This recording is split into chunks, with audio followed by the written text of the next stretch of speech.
Hello students, मैं Tripti Sadani, assistant professor Harda degree college, आपका YouTube channel पर स्वागत करती हूँ। आज मैं जो टॉपिक 12th का आपका अकाउंट का कैश फ्लो स्टेटमेंट वो आपको समझाने की कोशिश करूँगी। ठीक है, कैश फ्लो स्टेटमेंट, सबसे पहले कैश फ्लो स्टेटमेंट होता क्या है। हम अगर इसको 3 भागों में बांटें, कैश फ्लो और स्टेटमेंट। कैश रोकड़ नगद जो कि व्यापार के लिए बहुत आवश्यक होती है। बिना कैश की हम कोई भी बिजनेस की कोई भी एक्टिविटी प्रॉपर रूप से नहीं कर सकते। व्यापार व्यवसाय के लिए कैश का होना बहुत ज़रूरी होता है। तो कैश, उसके फ्लो क्या होता है, प्रवाह। या तो व्यापार में की गतिविधियों से कैश का व्यापार में आगमन होगा या वो कैश व्यापार से क्या होगा, जाएगी। फ्लो, इनफ्लो एंड आउटफ्लो, आंतरिक प्रवाह आपका और कैश का बाह्य प्रवाह। मतलब किसी भी एक्टिविटी को, जैसे क्रय विक्रय, परचेस और सेल है, हम जब कोई वस्तु खरीदते हैं व्यापार में तो कैश का पेमेंट करना पड़ता है। अगर हम उधार भी खरीद रहे हैं तो भविष्य में पेमेंट करना पड़ेगा। तो ये आपका आउटफ्लो हुआ कि कैश क्या हो रही है, व्यापार से बाहर जा रही है। और इनफ्लो, जब हम कोई माल बेचते हैं तो हमारा कस्टमर हमें क्या करेगा, पेमेंट करेगा, तो रुपया आ रहा है। ठीक है, तो कैश के फ्लो को समझाने वाला एक विवरण कैश फ्लो स्टेटमेंट कहलाता है कि व्यापार में कैश का इनफ्लो हो रहा है या आउटफ्लो हो रहा है, किस रूप में।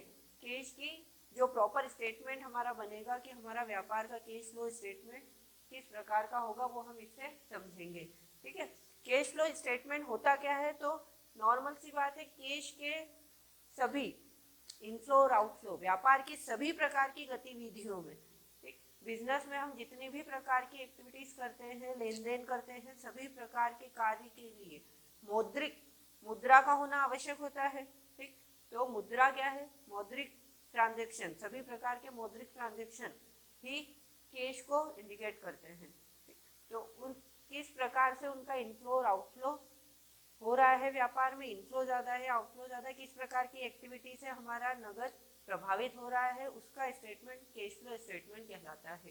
कैश फ्लो स्टेटमेंट में अगर हम देखें कि कैश फ्लो स्टेटमेंट आपका इनफ्लो और आउटफ्लो के एग्जाम्पल अगर समझते हैं कि कैश किन किन प्रकार की गतिविधियों या किन किन प्रकार की व्यापारिक लेन देन से कैश हमारे व्यापार में बढ़ेगी, आएगी, या किन किन प्रकार की गतिविधियों से कैश व्यापार से जाएगी, हम किस रूप में उसका भुगतान करेंगे।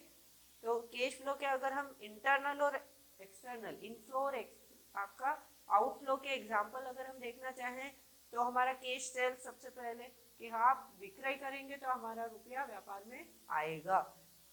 उधार विक्रय करेंगे तो देनदारों से रुपया आएगा, कैश रिसीव्ड फ्रॉम डेटर्स। ठीक, इसके बाद अगर हम कमीशन कहीं से प्राप्त हो रहा है, रॉयल्टी प्राप्त हो रही है, ठीक, तो उससे आपका कैश रिसीव होगा।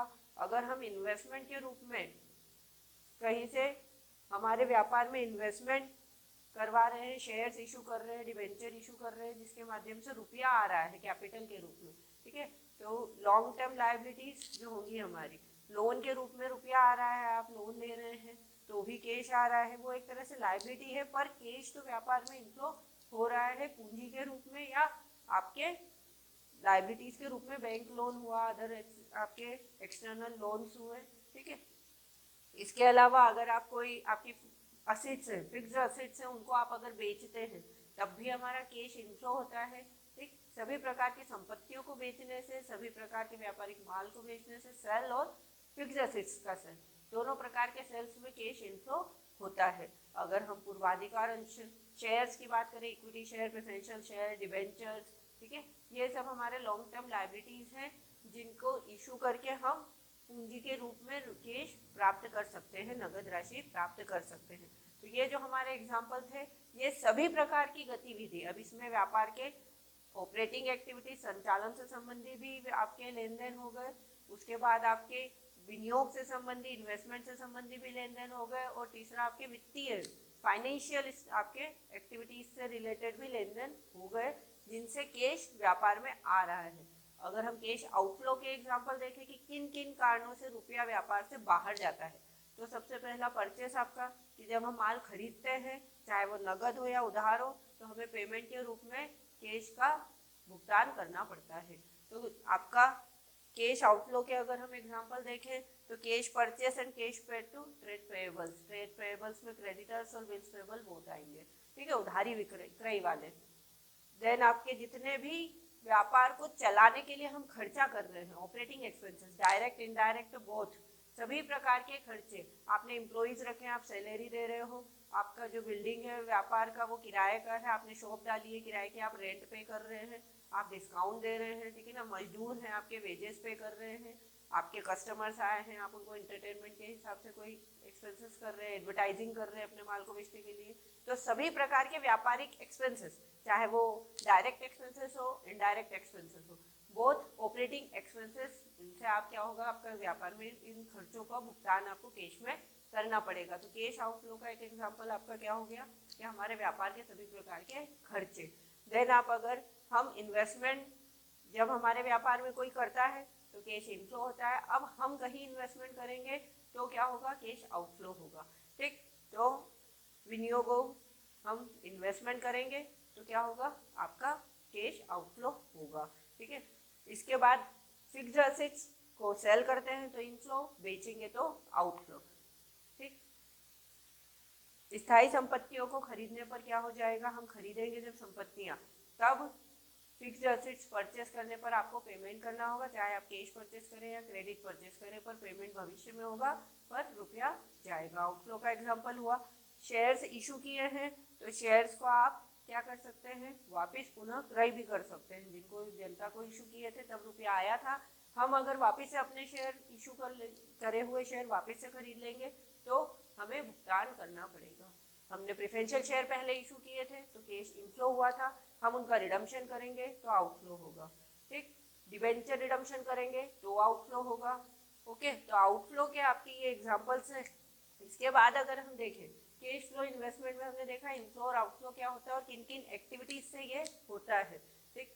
अब कैश फ्लो स्टेटमेंट बनाने का क्या उद्देश्य, क्यों बनता है कैश फ्लो स्टेटमेंट।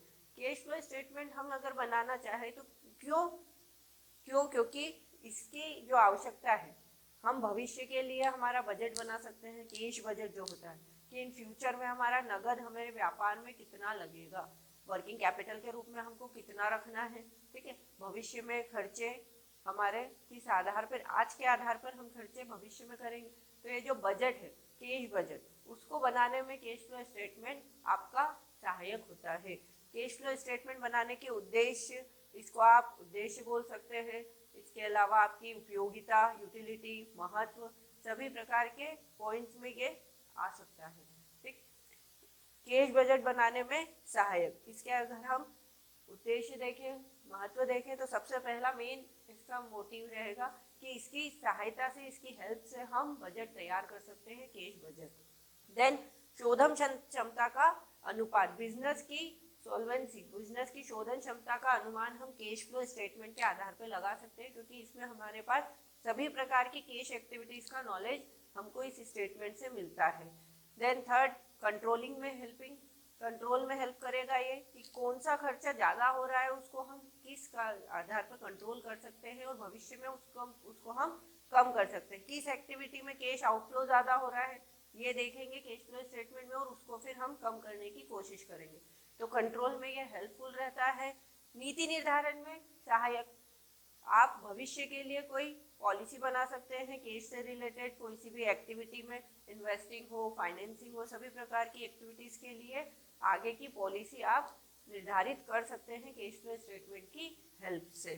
बाहरी पक्षों के लिए उपयोगी, एक्सटर्नल जो व्यक्ति रहता है वो आपके कैश फ्लो स्टेटमेंट की सहायता से, अगर हम कोई नॉर्मल व्यक्ति जो हमारी कंपनी या हमारे व्यापार में इन्वेस्टमेंट करना चाहता है, या हम अगर किसी से लोन लेना चाहते हैं, तो कोई व्यक्ति हमें लोन कब देगा, वो हमारे कैश फ्लो स्टेटमेंट से ये देखेगा कि ये रीपेमेंट ऑफ लोन कितने टाइम में कर रहे हैं, या प्रॉपर वे में इनका कैश आउटफ्लो हो रहा है नहीं, इनका कैश फ्लो स्टेटमेंट कैसा है, स्टेटस आपका फाइनेंशियल का, आपकी इन्वेस्टिंग एक्टिविटीज का, ठीक है। अगर हम उधार माल खरीदना चाहते हैं तो क्रेडिटर्स अपना स्टेटस कैश फ्लो स्टेटमेंट से देखेंगे, ठीक। कैश फ्लो स्टेटमेंट से इंफॉर्मेशन लेकर ही कोई व्यक्ति हमारे क्या होगा, हमारी व्यापार व्यवसाय में इन्वेस्ट करेगा, हमको उधार देगा, ठीक। तो बाहरी पक्षों के लिए भी ये स्टेटमेंट बहुत यूजफुल होता है। विभिन्न क्रियाओं द्वारा कैश फ्लो का इंफॉर्मेशन। तो हाँ, अलग अलग एक्टिविटी, यहाँ हमने कैश फ्लो स्टेटमेंट जो है वो 3 भागों में बांटा हुआ है, 3 क्लासिफिकेशन है। Cash flow from operating activity, सभी प्रकार के संचालन संबंधी, व्यापार के लेन देन संबंधी जितनी भी गतिविधियां होंगी वो हम cash flow from operating activity में डालेंगे। जितने भी विनियोग संबंधी कार्य आप करेंगे, लेन देन करेंगे, तो इन्वेस्टिंग एक्टिविटी में बांटेंगे, ठीक है, रखेंगे उसको। और फिर थर्ड जो रहेगा फाइनेंसिंग एक्टिविटी का रहेगा, वित्तीय आप जितने भी फाइनेंस कहाँ कहाँ से आ रहा है, कहाँ कहाँ जा रहा है, ठीक है, तो फाइनेंसिंग एक्टिविटी से रिलेटेड। तो सभी प्रकार के बिजनेस की जो एक्टिविटी है वो आप क्या करेंगे, अलग अलग गतिविधियों में बांटकर अलग अलग गतिविधियों के कैश इनफ्लो आउटफ्लो निकालेंगे। नेक्स्ट आपका अल्पकालीन वित्तीय विश्लेषण, शॉर्ट टर्म आपको फाइनेंस अगर लेना है तो हम कैश फ्लो स्टेटमेंट की हेल्प से इजीली मिल सकता है, इजीली उसमें आप उसका एनालिसिस कर सकते हैं। लास्ट आपका डिविडेंड रिलेटेड, तो डिविडेंड से संबंधित जितने भी हमारे की डिविडेंड हमें किस प्रकार का पेमेंट करना है, कितना आपको बढ़ाना है परसेंट, नहीं बढ़ाना है, तो उसका जो डिसीजन है उसको लेने में ये कैश फ्लो स्टेटमेंट आपका सहायक होगा। क्यों? क्योंकि कैश फ्लो स्टेटमेंट की हेल्प से हम फाइनेंसिंग एक्टिविटी और इन्वेस्टिंग एक्टिविटी की प्रॉपर कैश फ्लो इनफ्लो को समझकर डिविडेंड का डिसीजन ले सकते हैं। देन इसके बाद अगर हम देखें इन सभी पॉइंट के बाद कि हर स्टेटमेंट में केवल लाभ नहीं होता, कहीं ना कहीं इसमें कुछ सीमाएं भी होती है, इसकी लिमिटेशन भी है। कैश फ्लो स्टेटमेंट की सीमाएं अगर हम देखें तो ये सिर्फ कैश बेसिस है, व्यापार में सिर्फ और सिर्फ कैश बेसिस ट्रांजैक्शन नहीं होते हैं, ठीक है, एक्चुअल बेसिस भी होते हैं। तो यहाँ हमारे पास सबसे मेन जो पॉइंट यहाँ लिमिटेशन का आता है, यहाँ सिर्फ हम cash items, cash income, cash आपका इनफ्लो आउटफ्लो को ही देखते हैं। नॉन कैश आपके जितनी एक्टिविटी होती हैं उनको यहाँ साइड कर दिया जाता है, उन पर ध्यान नहीं दिया जाता है, उनको इस आपके स्टेटमेंट में नहीं लिखा जाता है, ठीक है। तो इसकी क्या लिमिटेशन है? सबसे पहला, ये जितने भी नॉन कैश आइटम्स या जितने भी नॉन कैश ट्रांजेक्शन आपके व्यापार के रहते हैं उनकी उपेक्षा करता है, मतलब उनको साइड कर देता है, उनको इस स्टेटमेंट में जगह नहीं देता है। तो केवल कैश बेसिस होने के कारण इसका एक क्या हो जाता है, एरिया बहुत छोटा हो जाता है। व्यापार जो होता है वो सभी प्रकार के लेन देन, चाहे वो कैश हो या नॉन कैश हो, क्योंकि हम कई प्रकार के क्या बनाते हैं, फंड्स भी बनाते हैं, जैसे डेप्रिसिएशन फंड है, ठीक है, तो वो नॉन कैश रहता है, नॉन ऑपरेटिंग होता है, ठीक। तो यहाँ आपका एरिया क्या हो गया, केवल कैश बेसिस होने के कारण व्यापार में सभी प्रकार का प्रॉपर डिसीजन, हम पूरा व्यापार का लेन देन इसमें नहीं देख सकते हैं, तो इसका एरिया छोटा हो गया है, संकुचित हो गया है। अब पूरा लिक्विडिटी फॉर्म में स्पष्टीकरण नहीं होता है, इस स्टेटमेंट में हम फुल तरलता का स्पष्टीकरण नहीं कर सकते हैं। यहाँ आप एक्चुअल बेसिस जितने भी ट्रांजेक्शन होंगे उनको नहीं लिखेंगे तो उनकी भी उपेक्षा हो रही है, ठीक। लास्ट आपका आय विवरण का स्थानापन्न नहीं है। इनकम स्टेटमेंट जो हम बनाते हैं वो कैश फ्लो स्टेटमेंट नहीं होता है, उसको हम इसकी जगह ट्रांजेक्शन नहीं कर सकते हैं। हम ये नहीं बोल सकते हैं कि हम इनकम स्टेटमेंट की जगह कैश फ्लो स्टेटमेंट को देख लें तो सेम होगा, नहीं, ये दोनों अपने आप में अलग अलग गतिविधियों, अलग अलग एक्टिविटीज को, अलग अलग लेन देनों को शामिल करते हैं, ठीक है। तो ये हो गई हमारी कैश फ्लो स्टेटमेंट की कुछ सीमाएं कि इसमें कई कमियां भी हैं। नेक्स्ट हम जब देखेंगे कि आपका फंड फ्लो और कैश फ्लो, एक होता है फंड फ्लो स्टेटमेंट और एक होता है cash flow statement. Fund flow statement जो होता है वो व्यापार की वर्किंग कैपिटल पर आधारित होता है कि व्यापार में जो रुपया वर्किंग कैपिटल के रूप में लग रहा है आपके व्यापार व्यवसाय को चलाने के लिए, ठीक है, उसका स्टेटमेंट होता है, उसका मेन जो काम होता है, उसका मेन जो आधार होता है वो वर्किंग कैपिटल होता है। कैश फ्लो और फंड फ्लो में डिफरेंस प्रैक्टिकल आपके अगर हम देखें कि एग्जाम्पल आपके एग्जाम पॉइंट ऑफ व्यू से कैश फ्लो स्टेटमेंट और फंड फ्लो स्टेटमेंट का डिफरेंस आपको पूछा जाता है कि इन दोनों में क्या मेन डिफरेंस है। दोनों ही एक स्टेटमेंट है, ठीक है, व्यापार व्यवसाय में दोनों बनाए जाते हैं। आज के टाइम पर अगर स्टडी पॉइंट ऑफ व्यू से देखें तो फंड फ्लो स्टेटमेंट बंद कर दिया गया है या आपके सिलेबस से हटा दिया गया है, ठीक है, पर इसका जो डिफरेंस है वो कैश फ्लो स्टेटमेंट में थ्योरेटिकल क्वेश्चन में पूछा जाता है 2 नंबर में, ठीक, कि दोनों में डिफरेंस बताइए कि क्या डिफरेंस है। तो कैश फ्लो स्टेटमेंट एक टाइम लिमिट, एक टाइम लिमिट के अंदर हमारे कैश की जो स्थिति है उसमें जो ट्रांजैक्शन होते हैं, इनफ्लो आउटफ्लो है, उसको दिखाता है कैश फ्लो स्टेटमेंट। और अगर हम इसको देखें वर्किंग फंड फ्लो स्टेटमेंट को, तो ये हमारे एक समय अवधि के अंदर की वर्किंग कैपिटल के चेंजेस को शो करता है कि आपकी कार्यशील पूंजी में क्या परिवर्तन हो रहे हैं एक समय के अंदर। ठीक है, अगर हम यहाँ इसका कंसेप्ट देखें तो केवल कैश बेसिस है, यहाँ सिर्फ रोकड़ या रोकड़ तुल्य जितने भी कैश इक्विवेलेंट आपके ट्रांजेक्शन है वो आप कैश फ्लो स्टेटमेंट में दिखाएंगे। फंड फ्लो स्टेटमेंट में आपका इसका एक बड़ा रूप है, यहाँ कैश प्लस फंड मतलब नॉन कैश कैश सभी चीज़ों को शामिल करता है ये। तो यहाँ जो इसका बेस होगा वो वर्किंग कैपिटल के कंसेप्ट पे आधारित होगा। ठीक, कैश फ्लो स्टेटमेंट कैश के ओपनिंग और क्लोजिंग बैलेंस के बीच के डिफरेंस को शो करता है कि किन कारणों से ये डिफरेंस आया है। ठीक है, कैश का ओपनिंग बैलेंस अगर 10,000 है और क्लोजिंग बैलेंस 15,000 है, तो ये जो 5,000 इंक्रीज हुआ है वो किन किन एक्टिविटीज के लेन देनों को करने से हुआ है, उस 5,000 के डिफरेंस का स्टेटमेंट है कि ये कहाँ से आया, कौन सी एक्टिविटी में आउटफ्लो हुआ ज़्यादा, किस में इनफ्लो हुआ, उनके सबके जोड़ घटाव का जो 5,000 का डिफरेंस है वो शामिल होगा कि किस प्रकार से इंक्रीज हुआ है, कहाँ कौन सी एक्टिविटी में इनफ्लो ज़्यादा हुआ है। तो यहाँ जो कैश का बैलेंस है उसके शेष को ये दिखाता है कि किस आधार पर ये डिफरेंस आया है। यहाँ आप वर्किंग कैपिटल के आधार पर यहाँ कैश जो रहेगा, कैश का बैलेंस एक वर्किंग कैपिटल में करंट एसेट्स के रूप में कैश का बैलेंस शामिल किया जाता है, इसको अलग से कहीं प्रदर्शित नहीं किया जाता। ठीक, यहाँ अकाउंटिंग आपका कैश बेसिस होगा या एक्यूरल बेसिस होगा। ठीक, कैश फ्लो स्टेटमेंट में आप एडजस्टमेंट जो होंगे वो ज़रूरी रहेंगे, इसमें एडजस्टमेंट करना आवश्यक नहीं है। लास्ट हम इसके आधार पर हम शेड्यूल नहीं बना सकते, फंड फ्लो स्टेटमेंट में schedule of working capital change बनाया जाता है। ये आपका डिफरेंस हो गया कैश फ्लो और फंड फ्लो में कि दोनों के बीच में आपका मेनली डिफरेंसेस के पॉइंट्स क्या क्या है। तो 2 नंबर में अगर ये क्वेश्चन आता है तो आप इजीली इसको लिख सकते हैं।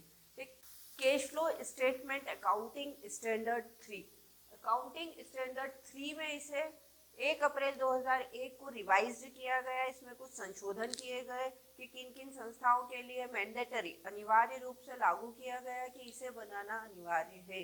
1 अप्रैल 2001 को जो हमारी chartered accountant institute of chartered accountant of India ने कैश फ्लो स्टेटमेंट के लिए लेखांकन क्या कर दिया गया, लेखांकन प्रमाण 3 में इसको रिवाइज्ड फॉर्म में इसका रूल्स इसके डाले गए कुछ, जो कि सभी प्रकार की संस्थाएं जो होती हैं, सभी प्रकार के व्यापार व्यवसाय जो होते हैं उसमें से कुछ विशेष इंस्टीट्यूट्स के लिए ये 1 अप्रैल 2001 से कंपलसरी कर दिया गया कि इसे बनाना उन संस्थाओं के लिए कंपलसरी। अब वो कौन कौन सी संस्थाएं हैं, तो सबसे पहले हम देखेंगे जितनी भी इक्विटी या डेब्ट आपकी प्रतिभूतियां हैं जो स्टॉक एक्सचेंज के माध्यम से लिस्टेड सूचीबद्ध है, जो स्टॉक एक्सचेंज के माध्यम से उनको इशू कर रही हैं आपकी सिक्योरिटीज एंड स्टॉक्स को, आपके इक्विटीज को स्टॉक एक्सचेंज में जो लिस्टेड आपके जितने भी इंस्टीट्यूट हैं भारत में, उनके लिए ये कैश फ्लो स्टेटमेंट बनाना कंपलसरी कर दिया गया।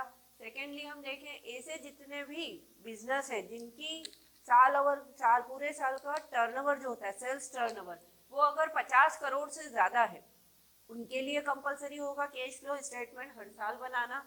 एवरी ईयर अपने फाइनेंशियल अकाउंट्स जो अपने फाइनल अकाउंट होते हैं उनके साथ में कैश फ्लो स्टेटमेंट उन्हें बनाना कंपलसरी होगा जिनकी सेल्स टर्नओवर ईयरली 50 करोड़ से ज़्यादा होगा। ठीक है, सभी प्रकार के बैंक और इंश्योरेंस कंपनीज, बैंकिंग कंपनीज और इंश्योरेंस कंपनी के लिए ठीक है ये बनाना कंपलसरी है।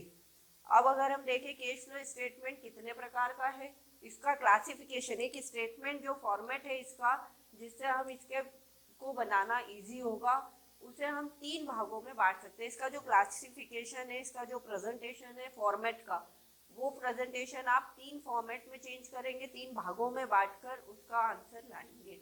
तो यहाँ हम अगर क्लासिफिकेशन करें यहाँ तो सबसे पहला पॉइंट जो आएगा आपका ऑपरेटिंग एक्टिविटीज का। ठीक है, cash flow from operating activity, संचालन से संबंधित व्यापार व्यवसाय को चलाने से संबंधित जितनी भी एक्टिविटी, जितने भी ट्रांजेक्शन्स लेन देन आप कर रहे हैं वो इसमें आएंगे। जितने भी प्रकार के ऑपरेटिंग एक्टिविटीज से आपका कैश जा रहा है या आ रहा है, इनफ्लो या आउटफ्लो हो रहा है, कैश प्रभावित हो रहा है, ठीक है, वो सब एक्टिविटी इसमें शामिल होगी। अब कैश इनफ्लो अगर बेसिस मेनली रूप में देखें ऑपरेटिंग एक्टिविटी का, तो कैश सेल्स से, डेटर्स रिसीव से और कमीशन एंड रॉयल्टी से आपका रुपया आएगा। देन कैश आउटफ्लो अगर हम देखें तो आपका जो नेट परचेस है, क्रेडिटर्स को पेमेंट है, एक्सपेंसेस हैं आपके जितने भी ऑपरेटिंग कैश ऑपरेटिंग एक्सपेंसेस, ठीक है, payment to wages and income tax, ये मेनली आपका क्या होगा, ऑपरेटिंग संबंधित गतिविधियों से रुपया इनफ्लो और आउटफ्लो होगा। ये उसके मेनली पॉइंट्स है कि ऑपरेटिंग एक्टिविटी में आप कौन कौन से लेन देन शामिल करेंगे। देन नेक्स्ट आपका जो होगा, अब यहाँ जो चीज है ये आपका final account, trading and profit and loss account की इंफॉर्मेशन कैश ऑपरेटिंग एक्टिविटी में आएगी, क्योंकि हम जो ऑपरेटिंग एक्टिविटीज के लिए व्यापार में खाता बनाते हैं वो फाइनल अकाउंट का trading and profit and loss account होता है। और बैलेंस शीट की जितनी भी करंट एसेट्स और करंट लायबिलिटीज की इंक्रीज डिक्रीज होगी, 2 सालों के बीच की इंफॉर्मेशन हमको यहाँ लेनी है। 2 सालों के बीच का डाटा आपको उठाना है कि करंट एसेट्स में कितना बढ़ा, करंट लायबिलिटीज कितनी बढ़ी या कम है, डिक्रीज और इंक्रीज दोनों लेना है। तो यहाँ आप क्या लेंगे, फाइनल अकाउंट का trading and profit and loss account की इंफॉर्मेशन, सभी प्रकार के operating income, operating expenses, purchase, sale, stock, ठीक है। देन बैलेंस शीट से उठाएंगे हम वर्किंग कैपिटल की information, current assets and current liabilities का इंक्रीज और डिक्रीज, जिसकी सहायता से आपका पूरी इंफॉर्मेशन कहाँ चली जाएगी, ऑपरेटिंग एक्टिविटीज से, जिससे निकलेगा cash flow from operating activities का इनफ्लो या आउटफ्लो। ठीक, सेकेंड हमारी जो एक्टिविटी आती है cash flow from investing activity. Investing activity में उस प्रकार के कार्यों को या उस प्रकार के लेन देनों को शामिल किया जाता है जहां से आप क्या कर रहे हैं, इन्वेस्टमेंट। यहाँ सबसे पहला इन्वेस्टमेंट आपका फिक्स्ड एसेट्स का, क्या आप खरीद रहे हैं या बेच रहे हैं, स्थायी संपत्तियां, क्रय विक्रय की इंफॉर्मेशन आप इन्वेस्टिंग एक्टिविटी में लिखेंगे कि आपने क्या किया है। इन्वेस्टिंग एक्टिविटीज की सहायता से में सबसे पहला पॉइंट आपका sale of fixed assets and purchase of fixed assets. स्थायी संपत्ति हम खरीदते हैं तो रुपया जाता है और बेचते हैं तो रुपया आता है। कैश का इनफ्लो आउटफ्लो आप इससे देखेंगे। इसके बाद जो भी व्यक्ति, ठीक है, जो भी व्यक्ति फाइनेंस, हम जब फाइनेंस कहीं करते हैं, किसी भी संस्था में किसी पर्टिकुलर व्यक्ति को लोन के रूप में दे रहे हैं, ठीक है, तो हम क्या कर रहे हैं, हमारा रुपया कहीं लगा रहे हैं, इन्वेस्टमेंट कर रहे हैं, उसके बदले में जो राशि हमको मिल रही है, चाहे वो इंटरेस्ट रिसीव्ड हो, ठीक है, लोन अगर दिया है तो ब्याज आएगा, और अगर शेयर्स किसी कंपनी के खरीदे हैं तो क्या मिलेगा, डिविडेंड मिलेगा। तो interest received and dividend received, mainly 4 point इसमें याद रखने लायक है इन्वेस्टिंग एक्टिविटीज में, sale of fixed assets, purchase of fixed assets, interest received and dividend received. जो रिसीव्ड वाली इंफॉर्मेशन है वो इन्वेस्टिंग एक्टिविटी में आएगी कि हम इन्वेस्ट कर रहे हैं, ठीक है, स्थायी संपत्तियों में इन्वेस्ट कर रहे हो या किसी शेयर्स में, डिबेंचर्स में या लोन के रूप में दे रहे हो, विनियोग आप कहाँ कर रहे हैं वो इन्वेस्टिंग एक्टिविटी में शामिल करना है। ठीक, इससे हमको इनफ्लो या आउटफ्लो पता चलेगा कि किस प्रकार से प्लस या माइनस हमारा रुपया हो रहा है इन्वेस्टिंग एक्टिविटीज में। लास्ट हम देखेंगे आपका कैश फ्लो फ्रॉम, आप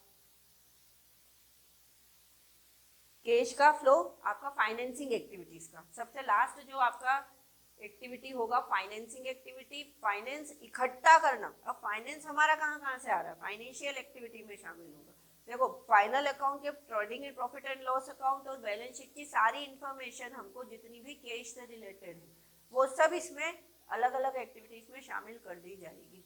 फाइनेंशियल एक्टिविटीज में जहां जहां से हम फाइनेंस ला रहे हैं वो चीजें आएंगी इसमें। सबसे पहला इशू ऑफ शेयर, ठीक है, इशू ऑफ डिबेंचर्स, शेयर्स आपके इक्विटी हो या प्रेफरेंशियल हो, आप लोन राइज कर रहे हैं, ले रहे हैं, ठीक है, लोन का पेमेंट कर रहे हैं। इसके बाद आपको जहां जहां आप जिस व्यक्ति ने आपकी कंपनी में अगर इन्वेस्टमेंट किया है, शेयर्स के रूप में किया हो, डिबेंचर्स के रूप में किया हो, लोन के रूप में आपको रुपया दिया हो, आप उन्हें जो भुगतान करते हैं, यहाँ इंटरेस्ट पेड और डिविडेंड पेड, दोनों चीजें फाइनेंसिंग एक्टिविटीज में आएंगी। इन्वेस्टिंग में जो आएगा वो इंटरेस्ट रिसीव्ड और डिविडेंड रिसीव्ड आएगा कि हम इन्वेस्ट कर रहे हैं तो हमें रुपया मिल रहा है। और फाइनेंसिंग एक्टिविटीज में हमारी कंपनी में जो व्यक्ति इन्वेस्टमेंट कर रहा है, फाइनेंस हम कहाँ से ला रहे हैं, उसका जो पेमेंट हम करेंगे वो फाइनेंसिंग एक्टिविटीज में आएगी। अगर हम इशू ऑफ शेयर करके रुपया ला रहे हैं तो वो प्लस में हो जाएगा, और अगर शेयर प्रेफरेंशियल शेयर है या ये रिडम्पशन कर रहे हैं, उनका पेमेंट कर रहे हैं तो माइनस में हो जाएगा। तो अगर हम इसके इनफ्लो आउटफ्लो देखें तो इनफ्लो में इशू ऑफ शेयर, ठीक है, इशू ऑफ डिवेंचर्स, आपका लॉन्ग टर्म बोरोइंग, लोन लेना किसी भी प्रकार से, ठीक है। तो इन 3 गतिविधियों से आपका कैश इनफ्लो होगा। और अगर हम आउटफ्लो देखें तो हमने जो लोन लिया है उसका रीपेमेंट करना, लोन लेते हैं तो उसका भुगतान भी करना पड़ता है, तो भुगतान करने पर रुपया व्यापार से जाता है। कैश फ्लो के आउटफ्लो में अगर हम देखेंगे तो payment of loans, repayment of loans, redemption of preferential share, share आपको खत्म करने हैं, रिडम्पशन करना है उनका, ठीक है। फाइनेंस आया है तो हमने डिविडेंड पे किया, शेयर जिसने इशू किए हम शेयर होल्डर को क्या देंगे उसके बदले में, डिविडेंड। तो पेमेंट ऑफ डिविडेंड, आपको डिवेंचर इशू किए या लोन लिया है कहीं से तो हम उनको क्या देंगे उसके बदले में, इंटरेस्ट पेमेंट। और फिर आपने अगर कोई भी लाइबिलिटी का रीपे कर रहे हैं किसी भी प्रकार से, अगर आपने लीज पे ले रखा है तो उसका भुगतान कर रहे हैं, संपत्ति के दायित्व, तो ये आपकी कैश आउटफ्लो हो गई फाइनेंशियल एक्टिविटीज की। तो ये 3 गतिविधियों में हमने पूरे कैश एक्टिविटी व्यापार की जितनी भी होती है उनको बांटा है। इस आधार पे अगर हम इसका फॉर्मेट देखेंगे तो फॉर्मेट जो होगा हमारा,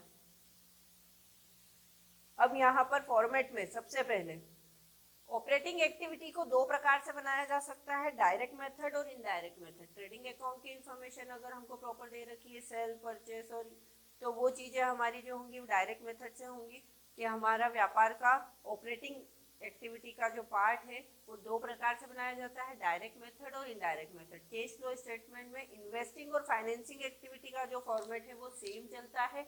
ऑपरेटिंग एक्टिविटी में 2 मेथड आती है आपकी, डायरेक्ट और इनडायरेक्ट। हम फॉर्मेट अगर समझेंगे इसका तो डायरेक्ट मेथड के अंतर्गत आपके जितने भी पॉइंट है, cash receipt from the sale of goods, ठीक है, रुपया आया, cash receipt from royalty, fee and commission या अदर रिवेन्यू, उनसे रुपया आ रहा, आयगत प्राप्ति, ठीक है, रिवेन्यू रिसिप्ट आपको इसमें लिखनी है।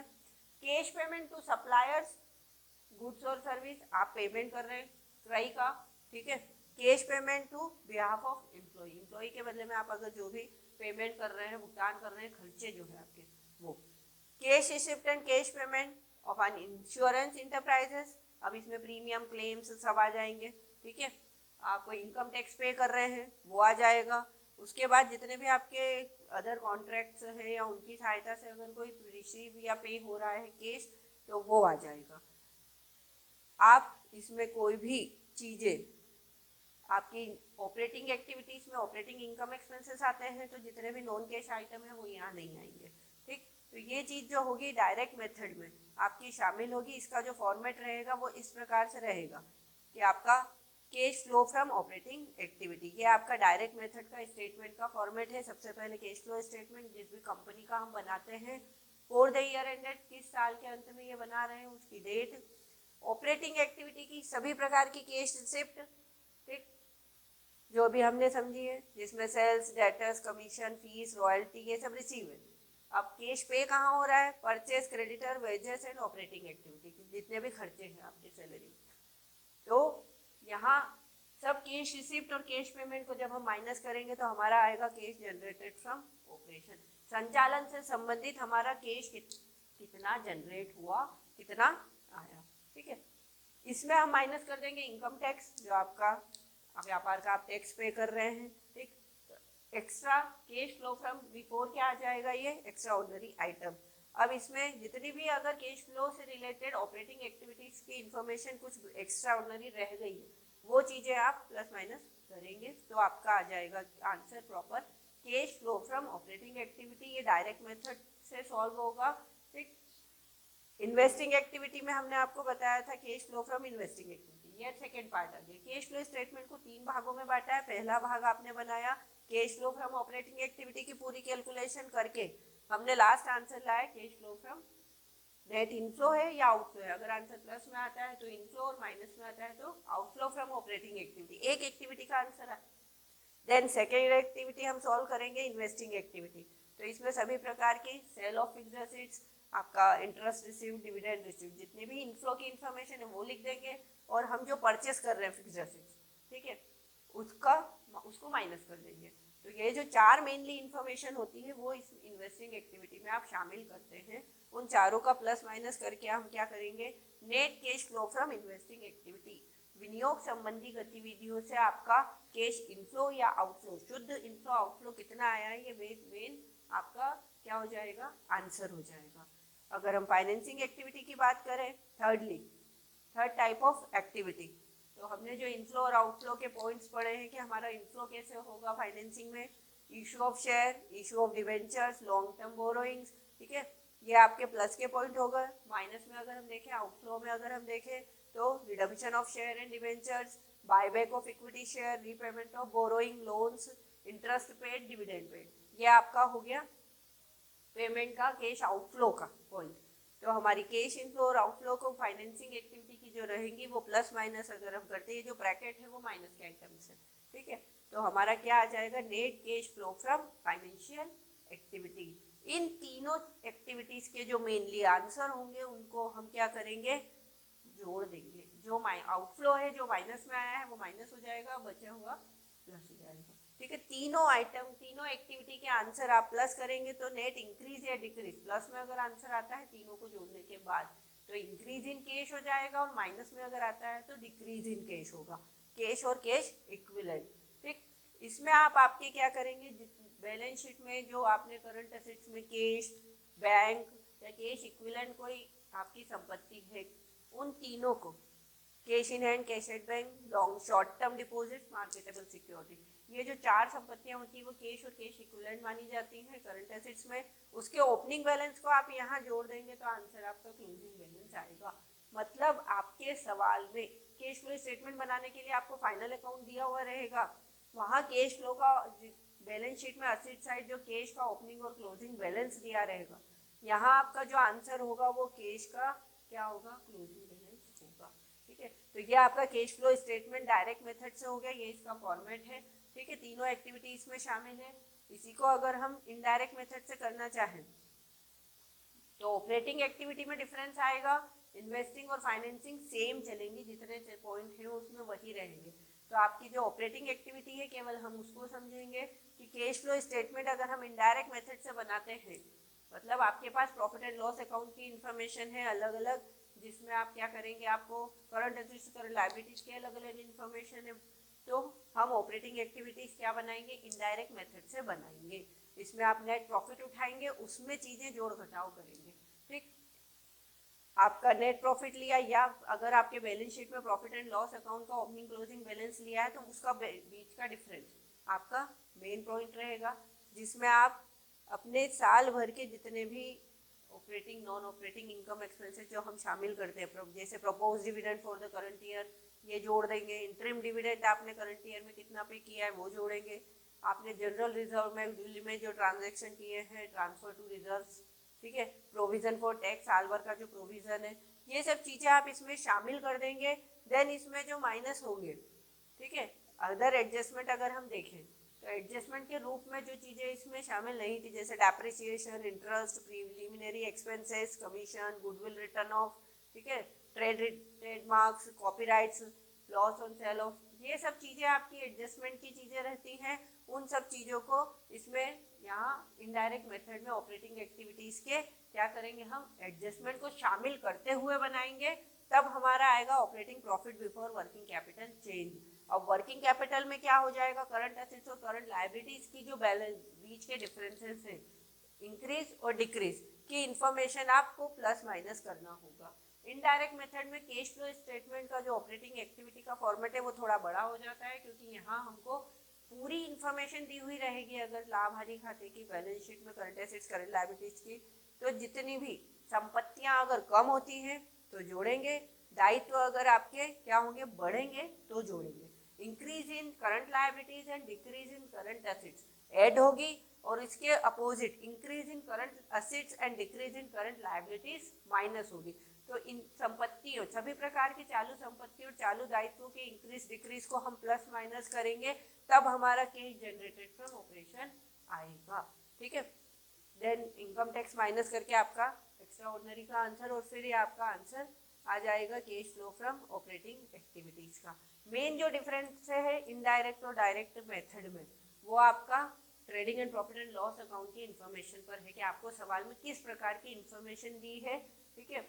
फॉर्मेट प्रॉपर देखकर सवाल प्रॉपर पढ़कर, क्योंकि इस लेसन से कैश फ्लो स्टेटमेंट से आपके जो 12th में 8 नंबर का पेपर क्वेश्चन में जो पेपर है आपका क्वेश्चन पेपर, उसमें 8 नंबर की मार्किंग है कि यहाँ हमारे 4 नंबर का एक सवाल या थ्योरी बनता है, इसमें सवाल आ सकता है। ठीक है, प्रैक्टिकल इसका ज़रूरी है करना, इसका फॉर्मेट प्रॉपर समझिए और इसका प्रैक्टिकल करिए।